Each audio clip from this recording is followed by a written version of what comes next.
Saturday was just a tremendous blessing for everyone at Leaders. We had over 105 people show up, ready to work and ready to clean up and ready to really pay back.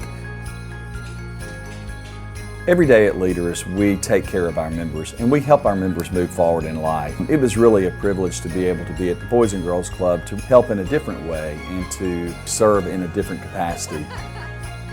We went in with a big appetite to take care of business. We actually cleaned classrooms, the bathrooms, we cleaned the common areas as well. We installed inspirational boards in the gym. We installed pencil sharpeners, new doors for the art cabinets. We also painted doors. We raked leaves and we spread pea gravel. It was a fabulous day. Our staff and our kids were so excited when they walked in the building. And so we had those oohs and those ahs and the smiles on their faces. I mean, they didn't even want to go eat because they were looking at the foosball table and trying to play it. The club had a different aura to it, had a different vibe.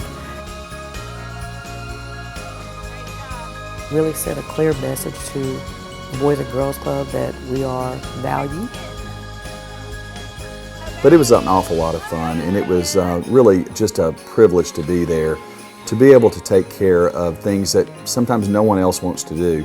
I'm really proud of each and every one of our financial champions. And what I love most about every single person that works here at Leaders is they have such a heart and a passion for others.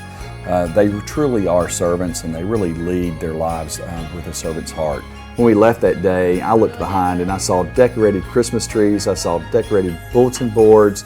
There were so many things, so many final touches that were put on the Boys and Girls Club by our financial champions that it really made me smile. You don't know the impact that you have and how much you can change a life just by volunteering. I just can't say thank you enough.